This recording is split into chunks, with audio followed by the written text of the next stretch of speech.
Good morning, everyone. Welcome to the first talk of Track 3 BlackHat.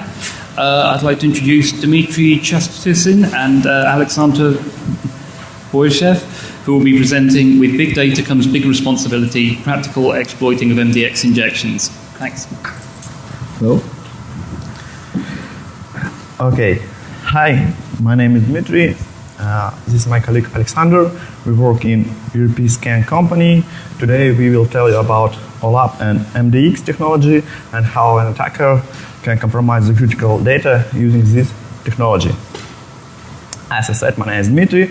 I work in the field of information security and in particular business application security. What's more, I and my friends are the organizer of hardcore security conference in Russia, 09. You're welcome. My name is Alexander. I'm a distributed system researcher. I hold PhD, works as auditor at ERP Scan, and I participate in the life of Russian DEFCON group. Okay, sorry. My name is Alexander. I works at ERP Scan, holds a PhD. I'm distributed system researcher, and I participate in the life of Russian DEFCON group 7820. Okay, the company we work for is called ERP Scan. We are the developers of ERP Scan security monitoring suite for SAP, and we conduct a security assessment of business application, embedded system, and mobile systems. We find various vulnerabilities in them and get acknowledgements from vendors, blah, blah, blah. What we will speak about? First of all, of course, what is big data, OLAP technology, details about this technology, a few words about MDX, language, about attacks on the MDX, and we'll show some example, some demo, and conclusion, of course. Let's start. Okay, let's start. Let's talk about what is OLAP and what is big data. Online analytical processing OLAP is an approach to formulate and answer multidimensional queries to databases. And when I say large here, I mean really large data sets. OLAP technologies are developed by many software giants since the end of 20th century, and OLAP and business intelligence were initially developed to help top and middle level executives to analyze the information about processes and data inside and outside and around company. OLAP is all about business intelligence and big data. OLAP is based on online transactional processing, original and standard databases. While OLTP is about business processing and business strategy, OLAP provides managers with information that can be used for decision making and business analytics. Also, OLAP provides tools for data mining, for example, DMX language. After first appearing in the end of 20th century, the use of big data technologies gradually expanded to the several fields where analysis and decision making is based on large data sets. Now the most popular fields to use OLAP and big data are advertising, especially online advertising, healthcare, energy, government, and retail markets. On this slide you can see main players of OLAP industry. It's Microsoft with Microsoft Analysis Services, SAP with SAP NetWeaver BV, Oracle ESS-based and OLAP services, SAS OLAP Server, IBM Cognos T1, Open Source ICCube Solution, and Pentaha Business Analytics. And there are much more solutions. Many of these services can be accessed directly from the web, and you can find them on Google using these docs. For example, with Google Docs, Google Doc, Pentaha Business Analytics, you can find many Pentaha user consoles with default passwords, without passwords at all, and others. And you intentionally can find some surprising big companies that are using OLAP, as you can see on the screen. So why are they all using OLAP? Imagine that you have a large data set about the supply of goods structured in a simple table, as shown on the slide. What if the company manager needs to get consolidated data totals about suppliers ranged by company, city, country, supplier?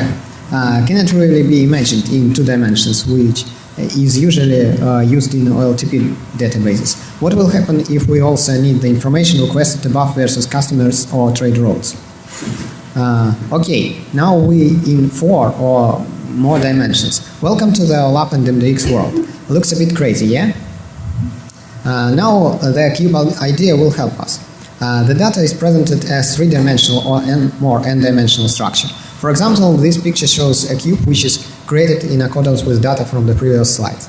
It's actually 4-dimensional, but I'm sorry, I'm not very good at drawing hypercubes. Okay, let's now talk about language that allows us to make queries to such cubes. What is MDX, multi-dimensional extensions? OLAP stands far from OLTP, so using OLTP languages such as SQL isn't convenient for accessing big data.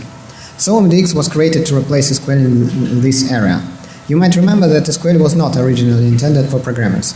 MDX too was not created for programmers, but rather for managers and analysts. Ironically, in the course of time, MDX became even more complex than SQL. At a first look, MDX appears to be similar to SQL, but it's wrong opinion. There are at least two main differences between them. MDX is much stricter than SQL, much inconvenient to attacker, and usually you can't modify data with MDX. I've said usually because in some cases you can, but we will talk about it a bit later. This slide shows a standard layout of select query in MDX. Like in SQL, select is used in MDX to retrieve a sample of data. The select is the main object of MDX language. It does look slightly like SQL, doesn't it? The query starts with the with section, which can define measures, objects, and members to be used in the rest of the query. After that, the select section defines which dimensions of the cube will be used in the resulting sample. And finally, the from sections defines which cube or subcube, if it's created by subquery, the data is to be retrieved from. It also defines filters and slicers. You can see a sample MDX query on this slide. This query will extract information about the paid salary, which is described in the first dimension on columns, against male employers from the marketing department, which is described by the second dimension on rows. Here a new measure was defined in the with section of the query. In practice, measures can be more complex and even include subqueries in some cases. You can also use on 1, on 2, on 3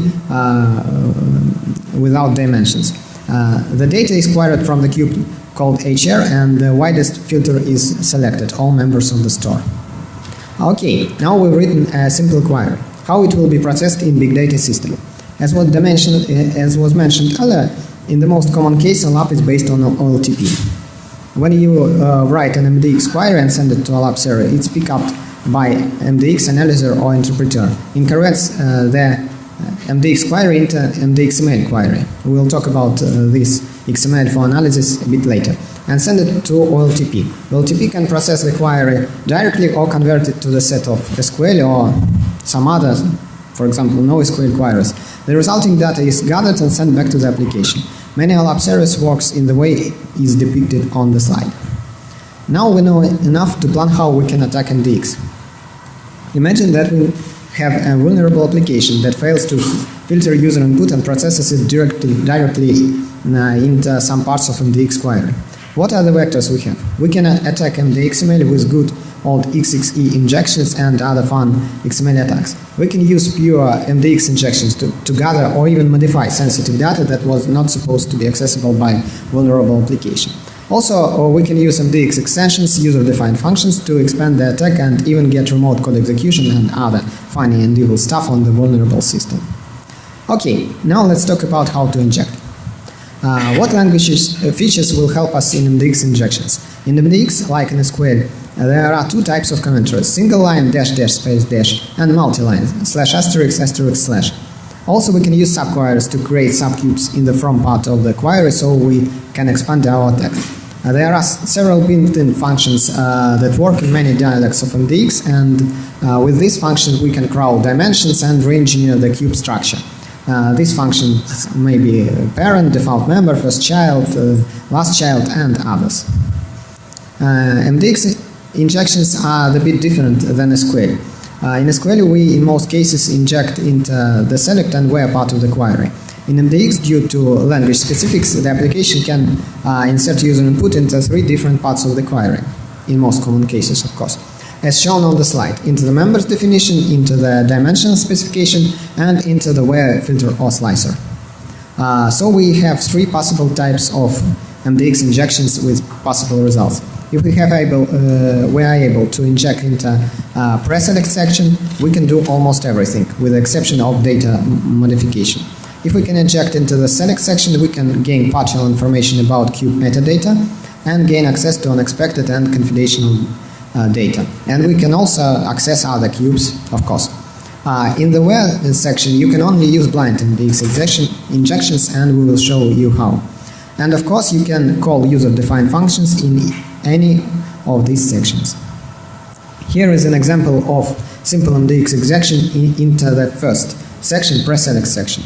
The injection code is highlighted with red color, and commented the rest of the query with green color. Here we inject the code that will return almost all members of cube hierarchy.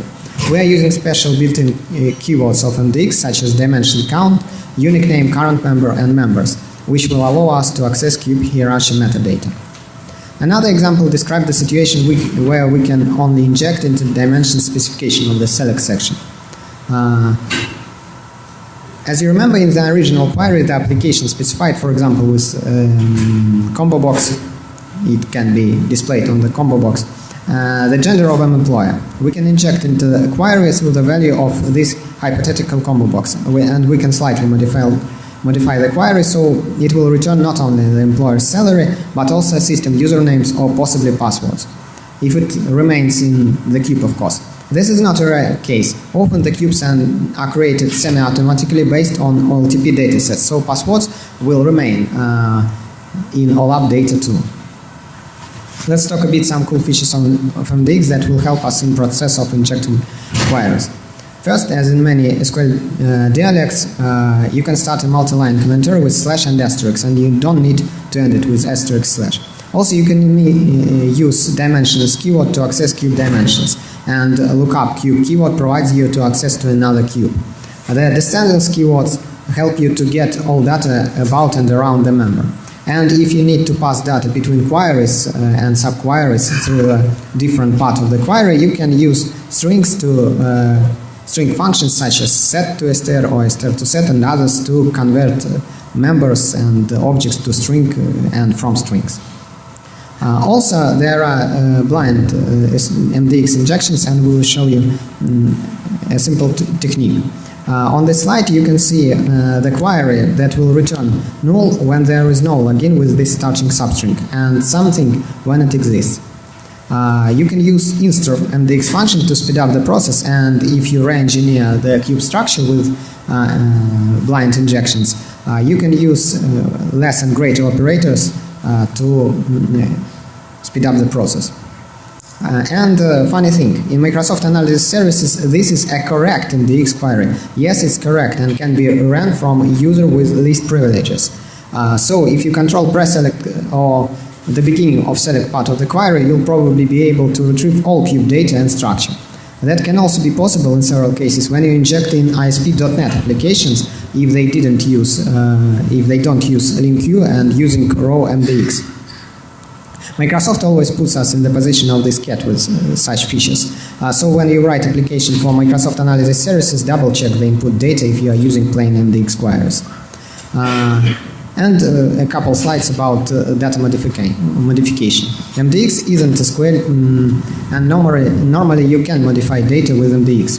MDX statements like alter, create, and drop are designed for creating, deleting, and altering temporary meshes and sets, not for changing cube data. But in rare cases, you can modify data with update statement. Here is simple update query, where sales amount at the Europe region is modified to 20. The worst thing in update is that it can be subquery or can start with statement. So you can inject data modification statements only if two conditions is true. You control all query and data modification is enabled for your user. Now Dmitry will tell you some more cool things. Okay. Let's talk about another feature of MDX query language is user-defined functions. User-defined functions, or UDF, is a function written by the user or third-party developer which can take and return values in the MDX syntaxes. So a developer can use them to enhance the function of the language and the application which uses it. To call a UDF or user-defined function, this kind of construct must be used in a query. First of all, it's program ID, after that exclamation mark, after that function name, and his arguments. We will now discuss some attacks on OLAP servers where user-defined functions are used. ICCube OLAP server will be the object of these attacks. Why? First of all, it's a quite popular solution for OLAP servers.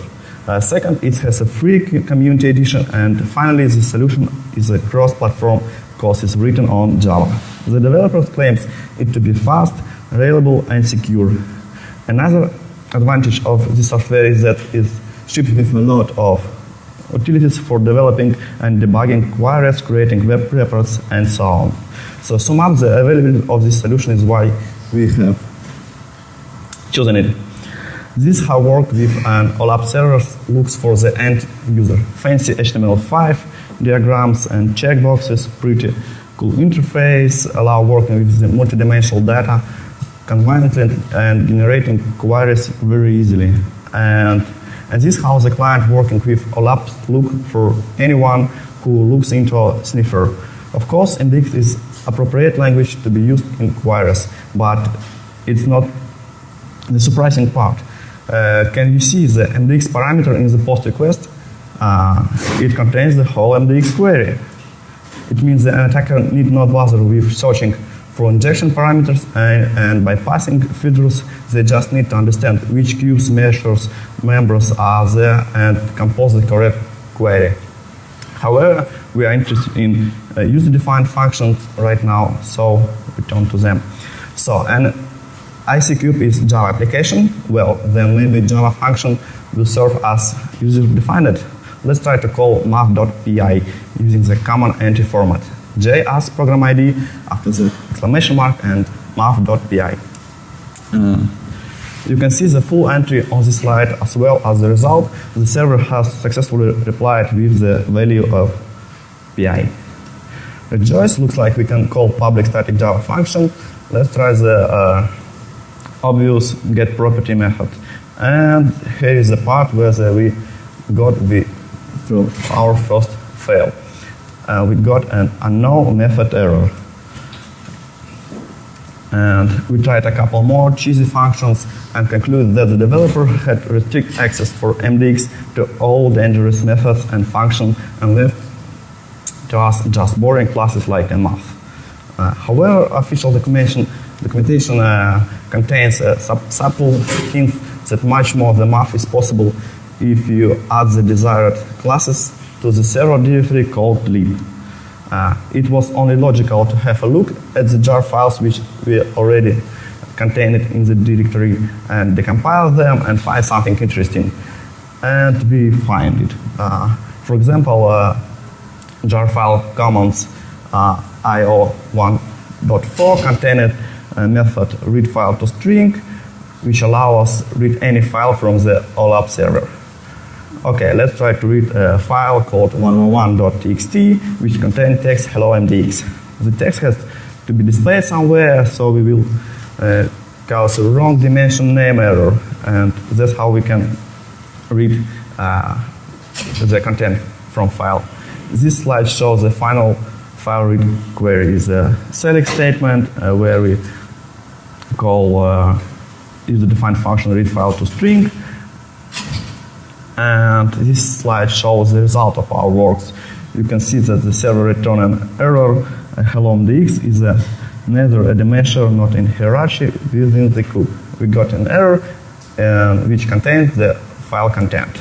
But we don't, okay, we can read the file from server, but we don't manage to read anything interesting from the server because special chassis, commas, and even space crashed the MDX parser and only part of the file was transferred from the server. For example, if we try to read the file hello MDX white space blah blah blah, we will get error unexpected statement. And the solution is obvious. Just encode the file content, for example, with base64. By the way, we found a method encode base64 and add this method to the query, send it, and here's the file again. We got the error, syntax error, unexpected statement, AQ.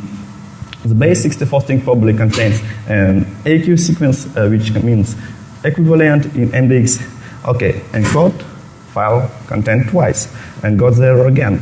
The parser returned an error about a missed expression after the equal operator calls the symbol. The equal symbol is frequent in the end of base 64 strings. To resolve this problem, just concatenate the base 64 strings which contains equal symbols with one letter, and then expression will be correct. When MDX parser works, it drops equal symbols and all symbols after that. But we know the equal symbols is always at the end of base 64 string, and so we can still decode it. This is our final user-defined function call, which allows us to read any file from the OLAP server with any symbols. We call user-defined function read file to byte array. After that, decode it twice by the encode base 64, and after that, concatenate with one charset. And our example is S. The server return replies with an error which contains a base 64 string. We must not forget to add an equal sign at the end, and after that we can decode the string several times and get the content of the file 111.txt from the OLAP server. This vulnerability is very interesting, especially because user passwords in ICQ OLAP server are stored as base 64 encoded string in configuration file ICQ users. It is year 2013, and applications still store password in plain text. It's abnormal. And just before BlackHat, ICQ shut down those methods, but the mechanism of calling those functions is flawed by nature and can be successfully exploited with the help of other critical methods. For example, we can try to retrieve the user home directory where the official ICQ demo server is launched from. We will use for that method encode string and get string properties from crazydev jar file, which still work. And again, we got the same error with base 64 string, and after decoding it, we get the necessary information about user home directory /home/demo3. Now I'll show you a small demo.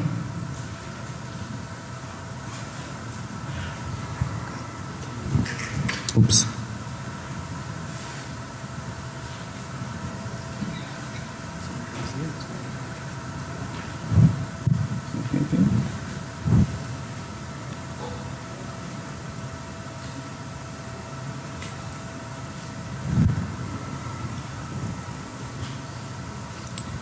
Here is a web interface of ICQ server. We're logging in as demo users, and our goal in this demo is read a file config with stored passwords, and after that log in as administrator.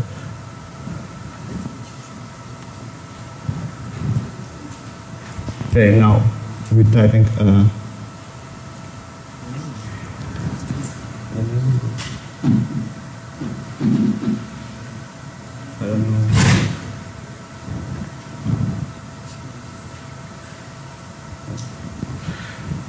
Now we're typing a simple request which return an error about wrong name of dimension, and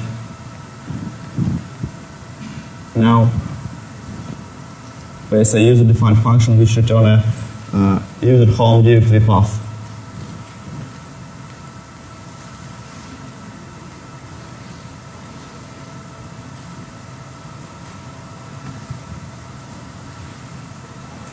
Send request, and we got error with base 64 string.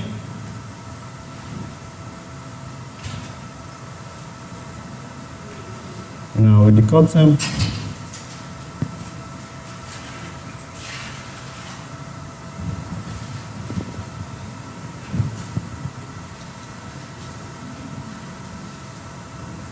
and we get normal plain text. We need this path because ICCube store config file in user directory. Now we know this path and we can send a request to read the file with passwords.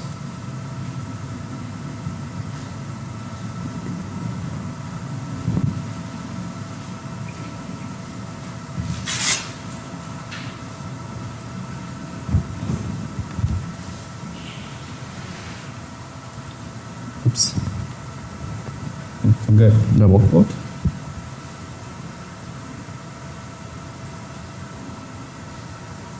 Send the request and we got again error with base64 string. Decode the string.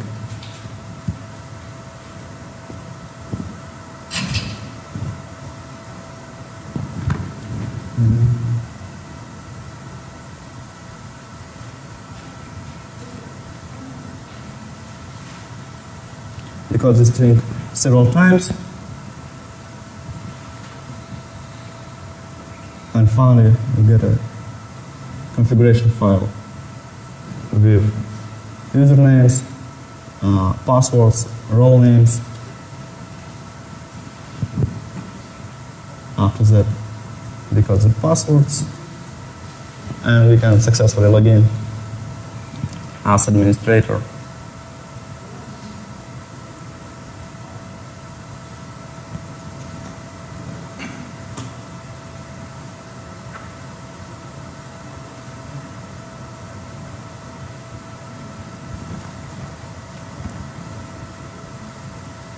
And now, as administrator, we can manage users, create cubes, and configure the server. And back to the other presentation. Okay. But this is not the end of the adventure of user-defined functions. Current dangerous methods, it's only half of the problem. The other half is the method which contains certain vulnerabilities themselves. An example, there is a method called free space windows which return information about the hard drive space occupied by a certain directory. But look how it's implemented. Yeah. Our command injection is self-invited here because the path parameter is not checked in any way by the writer, just concatenate to the dir command. The code of calling calculator, for example, is quite simple and elegant. Just call free space method and point calc exec. Let me show how it works.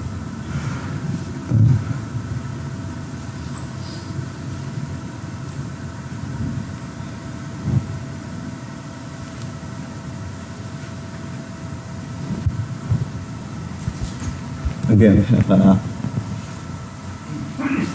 interface, national interface for the server logging as daemon users, and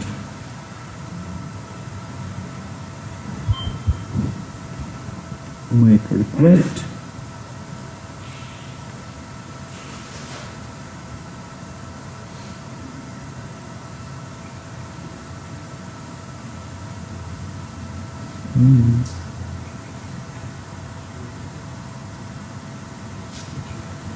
Yes, it's there we have a process list from the server, and now we send the request and got a calculator on the server. Very easy. You don't need any buffer overflows or something like that. Just call user-defined function.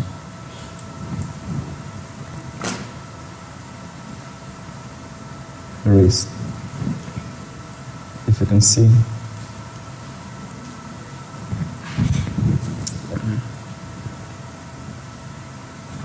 code successfully execute. Back to our presentation. And okay. Now it's more words about UDFs. Let's return to Microsoft, which we love more than ICQB. It's more secure. And you can guess, you can also use user-defined functions in Microsoft Analysis Services.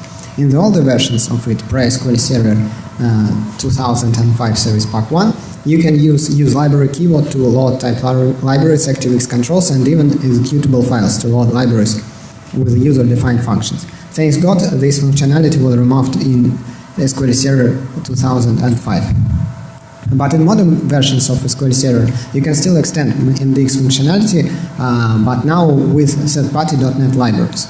After adding a library to an MDX project on this SQL Server, you can directly access them in MDX queries. For example, one of the most popular MDX extensions is Analysis Services Stored Procedure Project, ISSP, which vastly extends MDX functionality. For example, it provides an SQL query library that can be used in MDX for direct SQL injections with permissions of MDX users. Lazy developers don't want to write their own extensions or learn MDX. They just use SQL query extensions, as you can see according to the Google results. SQL Server provides some functionality and security system for third-party libs to prevent unauthorized access and force them to run with least privileges. Great job, Microsoft really, but who uses it and who creates multiple user for MDX applications? Most of developers are still too lazy, very lazy. So if we can inject in where part of the query, as you can see on the slide, and the SQL query extension is installed, as is often case, we can do really evil things, such as, for example, drop some tables or call some SQL functions, maybe exploit MD shell. There are also some third-party extensions libraries that provide similar functionality. For example, for SAS OLAP server, PWS SAS help query will do the same thing. And they also seems to be actively used in the wild.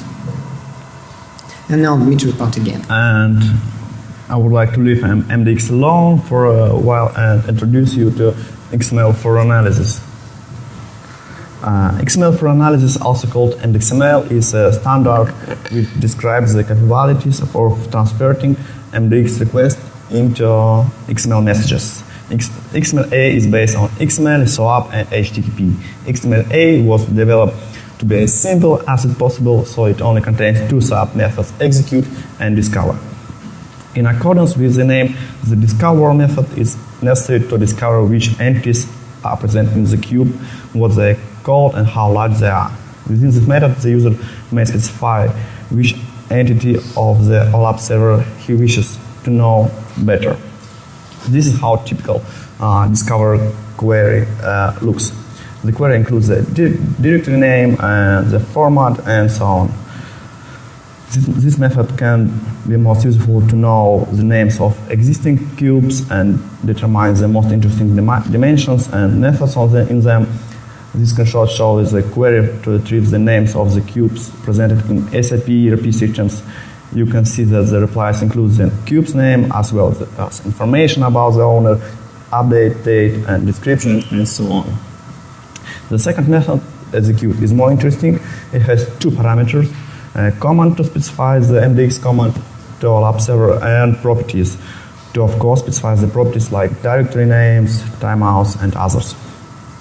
The slide shows an example of SOAP request execute, contains a request to measures which are present in OLAP server 2 called cells.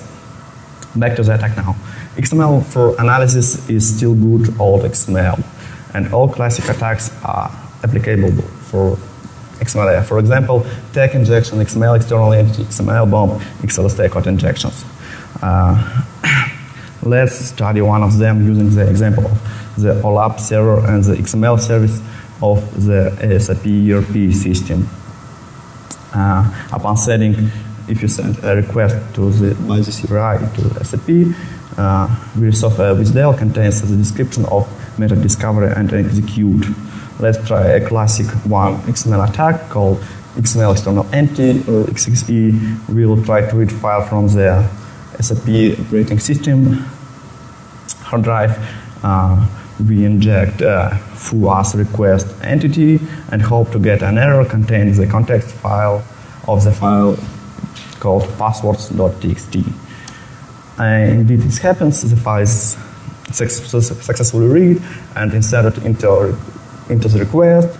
Then the parse crashes, which with an error returns the result of its work, including the text of the file. This vulnerability can be used to read file, conduct denial of service attacks, as well as server-side request, forgery attack, and so on.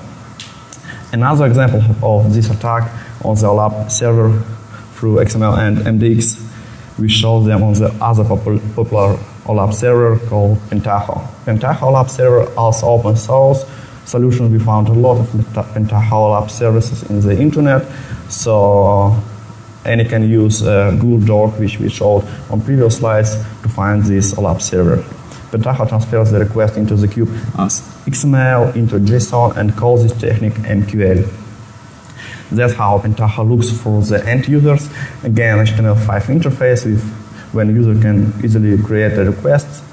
And this slide shows how looks request to OLAP server in Sniffer. In query parameter specifies the MQL request, which contain XML, and again we found XXE there. Let's show the attack. Attacker wants to read file 1.txt from the OLAP server. He specifies a request an external document type XML, which is located on their web server. In our example, it's 1.xml. This doctype file contains the two external entities, one which points to the file from the OLAP server, 1.txt, and another one which points to the attacker server and contains information from the first entity as request payload. After that, attacker sends MQL request with external doctype to the OLAP server. When the server parse request, he read MQL, find XML, find external doctype, find first entity, read file 1.txt, find second entity, and after that make the request which contains information from the file to the attacker server. As a result, attacker got file 1.txt content. And again, Pentaho OLAP server have a little feature here. And he was logging database users and password into log file. You can just read log file and get base 64 as always. Yeah, base 64, it's secure. And in the end, I would like to mention other classic attacks which are also possible thanks to lack of data filtration in MDX. MDX is frequently used in various web reports, so potential attacker can use an MDX query to transport, for example, JavaScript payload or maybe SQL payload. It is possible because a lot of developers forget to filter data in MDX, or maybe they just don't want to. A good example is a popular OLAP server called Panorama, which once served as the basis for the similar product by Microsoft.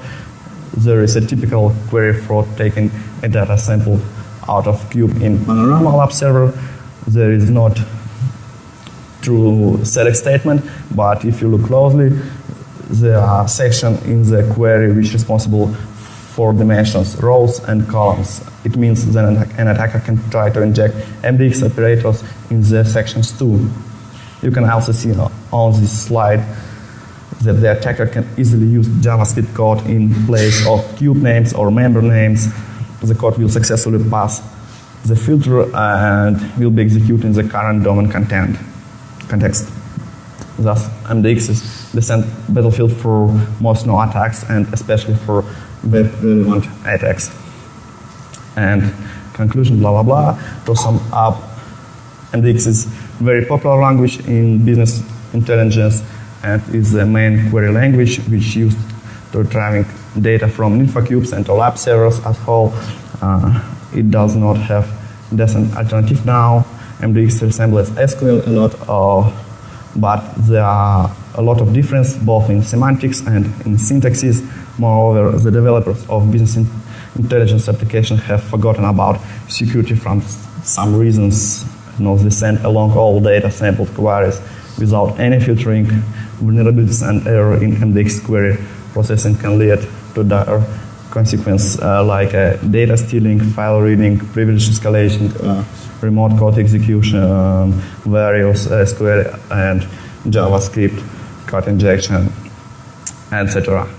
And the last slide. If you have a question, we will answer for that. Thank you for your listening our bad language. Yeah. So, all these actions you have, can they all be substituted by just configuring the servers correctly? Or is there anything that's like, why not? No matter what you do. Basically, you set up a secure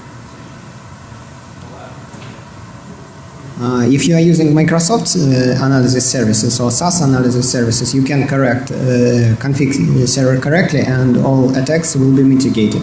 If you are using Pentaho or ICCube, the vendors still need to patch some vulnerabilities and crazy features, as I think. Such as base 64, as I said earlier. Okay. How many of these interfaces are generally within the enterprises, like these big data analysis tool and high analysis big user of these, right? So how many within the enterprises versus how many of these interfaces are generally exposed? As I understand, you asked about how many interfaces exposed to the web and the internet. Yes? Directly on the internet, but isolated, it will be internal quality devices. I understand. Yes, Pentaha Business Analytics has many exposed web servers to the on the internet that you can find with docs. As to analysis services, there are few, and you can find some ICCubes on Shutdown. But if you're working inside enterprise company, you will find them as insider. The web interfaces are exposed, and sometimes you can execute any MDX query. So if they're using some cool MDX server or using some third-party libs as SQL query in Microsoft Analysis Server, this will have bad consequences for the company. Okay? Are there open source tools to exploit the vulnerabilities using an MDX to exploit some of these attacks? Are there open source tools or something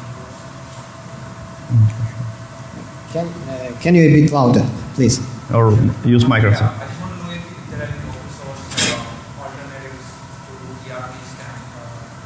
The attacks you described, can we use some other open source alternatives to attack Pentaho or MS? We don't use any closed source tools to attack them. We use Burp Suite, that's open source. You can use it too. Only just Burp Suite and Notepad, nothing else. You need to attack MDX. What I meant was automated attack, like let's say ZAP or any one of these tools that are open source, WPA, open source, then they have payloads for process scripting and SQL injection. Do they have payloads for MDX injection as well? Sorry.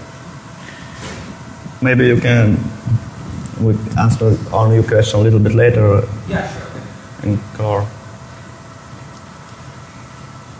Any other questions? Yes. Any scanning tools you guys can provide Java scanning to check the MDX network? Maybe in near future we will add functionality to ERP scan to scan it for MDX injections and more. It will be a month, 2 or 3 months maybe, I think.